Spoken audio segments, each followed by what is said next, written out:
Hello and welcome to Totally Connected, your window into New Zealand's tech frontier, brought to you by Entelar Group, the total connection company covering distribution, integrated end-to-end supply chain, IT field delivery and services, and more. I'm Jonathan Cotton. Thank you for joining us. On this episode, we're with Gwion Jones, health and safety partner at Entelar. Thanks for speaking with us today, Gwion. Oh, thanks, Jonathan. Thanks for having me on the show. My absolute pleasure, Gwion. Now, there's lots to cover here. It's a really exciting and varied industry, and there's certainly lots happening at Entelar. So why don't we dive right in? How did you get into the industry, and how did you come to be a health and safety partner with Entelar? So, as you might be able to tell from my name and my accent, I'm from Wales, a place called Aberystwyth. Moved to New Zealand 2018. In Wales, I was a gas fitter, so I'm a tradie, as I'd be called over here, going around different houses, fixing gas appliances, mainly gas boilers, heating systems. In moving to New Zealand, that qualification doesn't really transfer over. So I changed career, and I liked health and safety. So since 2018, I've been in health and safety, in mainly in big civil projects such as the America's Cup and the City Rail Link. But I've been in Entelar Group for the last couple of years now, supporting all the work that we do here. So you come into New Zealand and initially you're working with Connect 8, yeah? Before it merged to Entelar Group, yeah. So I did join. Within a month, I got a job, joined an agency looking for work. And within a month, I got my first health and safety job for, then it was called Connect 8, which focused on the mobile cell tower build and upgrades space. Right. And the horizontal directional drilling, putting fiber in the ground, mainly for Spark. So what's the experience with Entelar been like so far? They have quite a unique approach to health and safety, yeah? We do strive to lead the industry with our health and safety approach, and I think we are successful in that in many of the things we do. We see ourselves as industry leaders and setting the standards. For example, our metering area, we fit electric meters, upgrade electric meters, and we've had many comments on the work we do, particularly with asbestos, that we are doing above and beyond what our competitors are doing in keeping our workers safe. So we're quite proud of that. It's something that we aim to do in all our business areas, is to lead the industry and then bring up our competitors to the same standard. I was speaking with Raj Singh, Entelar's CEO, a couple of weeks ago, and he was saying a similar thing, that Entelar is really aiming to move beyond sort of the box-checking approach to health and safety and to really lead the industry. So what are some of the ways in which Entelar is actually doing that? Yeah, so everybody is involved in health and safety, whether you're working in the office or out in the field. We all have something that we can do to contribute to make the place safer. You could be an office worker receiving a phone call from the field or phoning someone in the field who might be not ready to speak, and the office person will have a duty to rearrange the call when it's a safer time. You know, for example, driving's a big hazard of ours, so we'd expect the call to be delayed until it's safe for both parties to speak on the phone. Yeah. So health and safety used to be, some people might still view it from the outside as a tick box exercise where we go around and check for problems and point out where things are going wrong. It's absolutely not the way we do things. We actually look for positive things that we're doing and reinforce the things that are going right, and try and support the environment for our workers to do the correct choices. So if we're going down the path of, as traditionally was done, blaming workers, then we're limited in what we can learn. So we look for underlying reasons why we are successful or why things are going wrong, and try and reinforce that environment for correct decisions to be made, or try and correct things so workers are in the right place and it's easy to do the right thing and the safer thing, rather than trying to blame people for doing things wrong. That's not the way we do things. Right. So it's not about blaming the individual. It's about working together as a team to get a better outcome for everybody. So given that that's the case, given that this is a company-wide project, how does that work in terms of sort of communication? Does the message come from management and then everybody falls in line? So health and safety is throughout our leaders and the workers. I would actually turn it upside down and say it's a worker-led approach. So our workers feed in information to an app we use called Vault Notify, and any ideas or problems related to health and safety, constructive things are going wrong, things are going right, all put into the app. So we listen to our workers for feedback and to adjust the way we do things so that they're in the best position to do the safest thing. As well as having working groups, health and safety ambassador meetings, opportunity for workers to speak up. We put workers at the center of decisions. And an example of that would be changing PPE. So instead of someone in an office deciding, so in the warehouse, we've got some trials going on. Instead of someone in the office deciding, oh, what can we pick for people in the warehouse to wear, we've got a selection of garments coming in from suppliers displayed out all in front of the warehouse staff, and they can select what they'd like to trial. And then for a period of time, they'll trial it, give feedback on it, and select what they want to wear. And Entelar has a really strong focus on diversity and inclusion. How does that affect health and safety in terms of PPE? We have specifically got female PPE coming in to be trialed. During the trial of the new PPE, we'll be having females and males trying out both sets of PPE so that we have female input in it as well. And we'll be trialing female-specific PPE. PPE suppliers have traditionally been pretty slow to get on that, supplying female-specific PPE. They tend to be very baggy garments. They don't fit the female figure that well. So we are catering for our female workers in the field with that as well, yeah.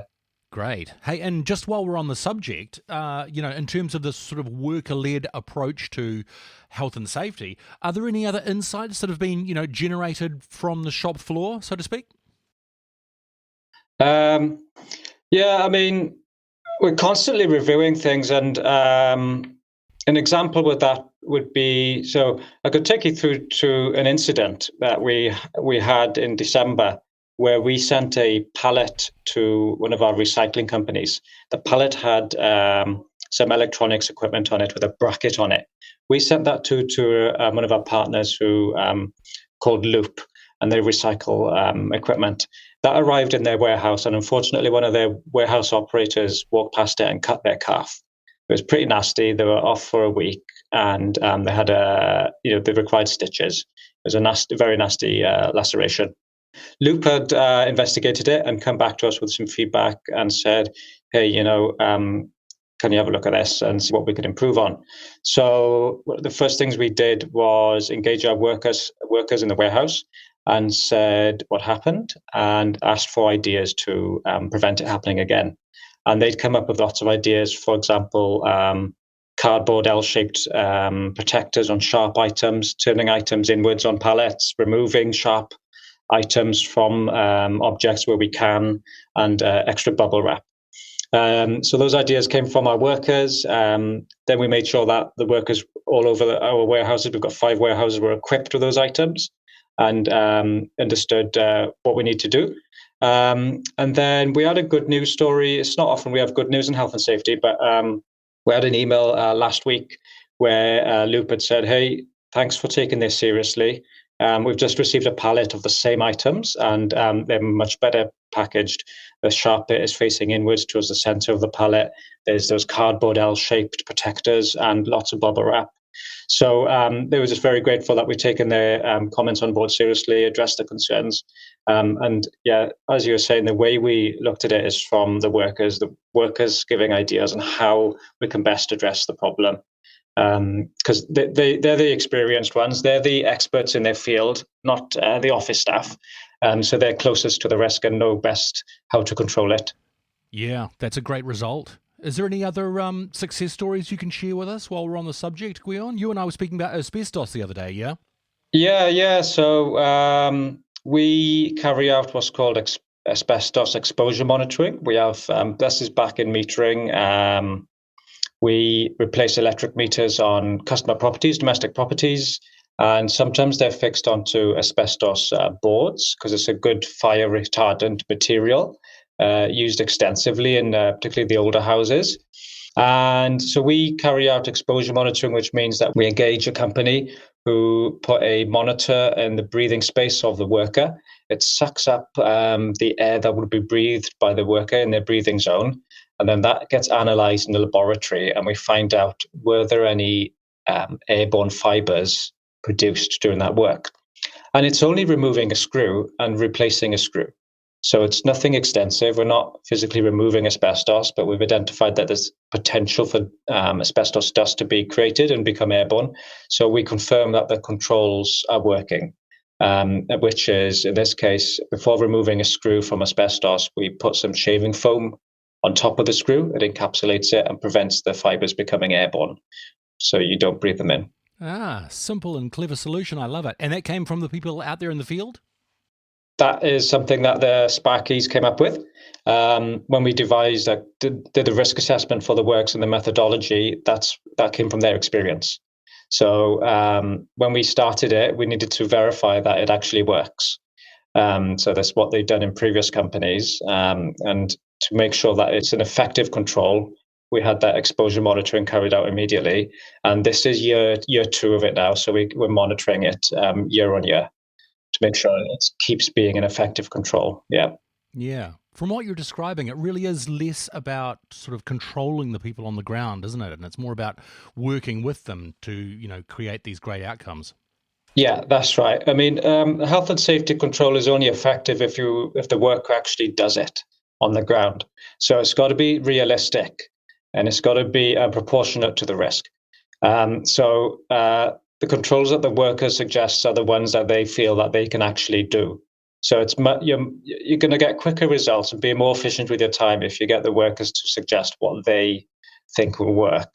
And then someone like myself, I just make sure that we're complying with the regulations. It's going to be something that's going to be proportionate to the risk and enable it, really.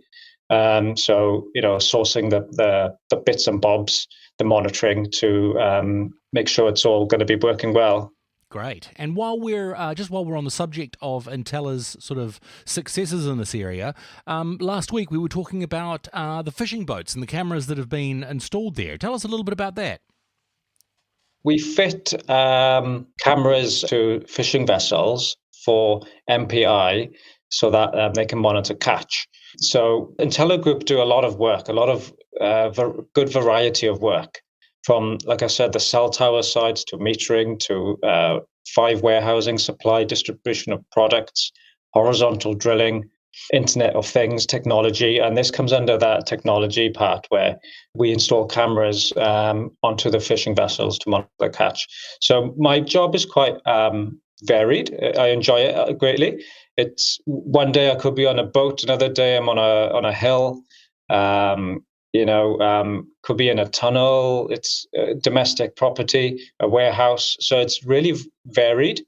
So I'd particularly encourage anyone who's considering a career in health and safety, it's often a career switch, to just go for it, because it really is an enjoyable job with a lot of variety, and it's all about helping people. Yeah, it really does sound like there's a lot of variety. One day you're out in the factory, another on the hillside, or out in the boats. What about your, centrally located workers? What issues do your white-collar staff face? Sure. So just run you through maybe what I've been supporting in the last week with our office staff. So there's our workers could be injured in work, or they could be injured from a non-work related, accident, falling down the stairs, just ill, vehicle accident. We support our workers, or the safety team support our workers in coming back to work, looking for alternative light duties, making sure that the work that we do give them isn't going to be harmful to them, and making reasonable adjustments so that they can keep working if the doctors permits it. So we work with the employee, the medical practitioner, to make sure that we accommodate our workers in work. And with office staff as well, we run education sessions. Yesterday we did something on safe driving and fatigue, the hours that you work. We've got a fatigue policy, it's got to be within that. Monitoring other people as well, identifying signs of fatigue. But office workers also could be on the phone, like I said earlier, to someone in the field, making sure that it's a safe time to call. We support our workers with mental health and well-being as well. This applies to our office workers too. So identifying stress, managing stress, well-being initiatives, eating healthy, how to identify things that might be going wrong with your body or changes, and just being safe in general. And it's not necessarily related to work. It could be, being sun smart, for example, is something that we always do before summer. And safe winter driving and checking vehicles before winter. That helps you in your own time, not just work time as well. So it's looking after the well-being of employees at work, but also at home as well. Mm. It seems like there's been a real evolution in the health and safety industry. You used to think about these things as, health and safety as slips, trips and falls, but it seems as if it's a much more holistic approach these days. Oh, for sure. Yeah. It's it encompasses. I mean, COVID's been a good realization of that, where we were all forced to manage the risks of of COVID-19. So and that's always been something that we look after in the workplace under health and safety, but I just brought it to the forefront, and it's ongoing as well. So I think staying home if you're not fit for work is the key message. Perhaps you're able to work from home, hybrid working, and that prevents you spreading anything in work. So yeah, it's definitely the mental health and well-being is something that's becoming more and more aware. I mean, if I put out an example, in construction, the number one killer of construction workers is actually suicide. So that there's a lot of work out there, a lot of charities that support that, and we support our workers with employee assessment programs, well-being initiatives, speakers coming in. We've got something called Mahi Tahi, leaders who are trained to deal with, help our workers deal with difficult life problems that life can throw at you, either work-related or non-work related. It doesn't matter. We support our workers either way. Wow. So what's the format of that Mahi Tahi program? How does that actually play out? Yeah, so it's available to everyone within the Spark group, including Entelar Group, and leaders undergo some training. So someone volunteers that they want to be part of the program, and they're often people who have gone through something themselves, or their family have gone through something. So they have an interest in a certain area sometimes, whether it's dealing with family problems or financial problems, stress. And once they've gone through the initial Mahi Tahi program, then they're ready to support our workers, and they're available. They're known and available for just a chat, informal chat about life and the problems that life can throw at you. And they'll direct them to the appropriate support as well. Wow, that sounds like a really good initiative there, Gwion. Hey, I'm just changing tack a little bit here. We haven't spoken much about technology, and I wanted to ask you about the app that Entelar uses. You've got a health and safety app used across the business, yeah? Yeah, sure. So everybody in Entelar Group has an app, and they report into that health and safety concerns, ideas, and then we collate all that information. At the moment, it's a manual process where we identify trends that happen on an annual or monthly basis. But like I said, it's a manual process. But you mentioned, evolving technologies, and AI, has to be mentioned. I'm just waiting for the time now where we'll have AI analyzing our safety data coming in from all our workers, and it'll be able to tell us the trends without that manual process, and what our workers are telling us. And there's also AI now available for security cameras. We haven't got that in place. It's something that has to be considered carefully. For example, there's cameras that can be installed in a warehouse and identify if someone is too close to a forklift or isn't wearing a high vis. And there's a risk there that it becomes it takes us backwards in terms of applying health and safety, and it could be used as a stick, a tool to make sure people are complying. Whereas really, we're more about developing the behaviours to understand, why we should be doing the safer choice, not punishing people for not doing it. So I think in the next year, there's going to be a lot of change in that, and there's a lot of competition in the market for trying to get your business with this safety tracking tool, so like the app that we use. And I'm sure they're working on that in the background. And also within Spark Group, we've got AI ourselves, and we've started using AI, Spark GPT, to look at policies. So you can actually look up, what is the paternal leave policy within Spark Group, and you can just type it in, and it'll give you the answer instead of having to read and find the document. So it's already being used by us, but in the safety space, being very cautious about implementing it and making sure it's used in the right way. Wow, big changes coming to the health and safety industry soon. Speaking of the broader industry, there's something of a skills shortage in the health and safety industry, isn't there? Yeah, I want to let the world know that it's an absolutely brilliant job to go into, and it's not something that I really thought would be as enjoyable as it is before I went into it. The outside view of health and safety, like I said, is that old school view of a person with a clipboard checking up on people. That's absolutely outdated now. It's not the way things are done. And there's such a variety of work within health and safety. Every employer has to understand the Act, the Health and Safety at Work Act, and make sure their workers are safe. So health and safety touches every business in New Zealand and needs quality health and safety professionals to go into it. There's established frameworks for people to enter. You can do courses. You don't need much formal qualifications. It's a lot more about people and life experience.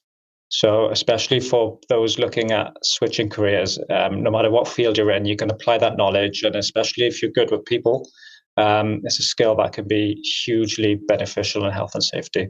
So yeah, we just need more people in the field.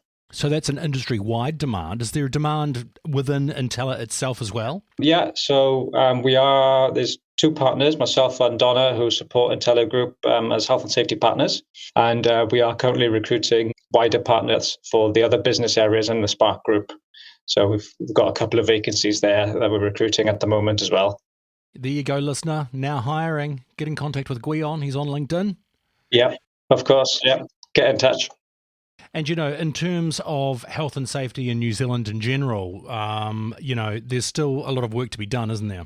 We have got some way to go. Pike River in 2010 prompted us to review our health and safety legislation, bringing out the Act, 2015 Act. So it's something that is a work in progress, and we'll never get to where we exactly want to be, but we're getting there. We're improving a lot. Good stuff. Thank you, Gwion, for the interesting chat today. That's a wrap, folks. If you like what you've heard here, please like and subscribe if you haven't already, and drop us a line with your feedback, topic ideas, or anything else you'd like to get off your chest. I'm Jonathan Cotton. This was the Totally Connected podcast, brought to you by Entelar Group, the Total Connection Company. Till next time, stay safe. See you in a bit.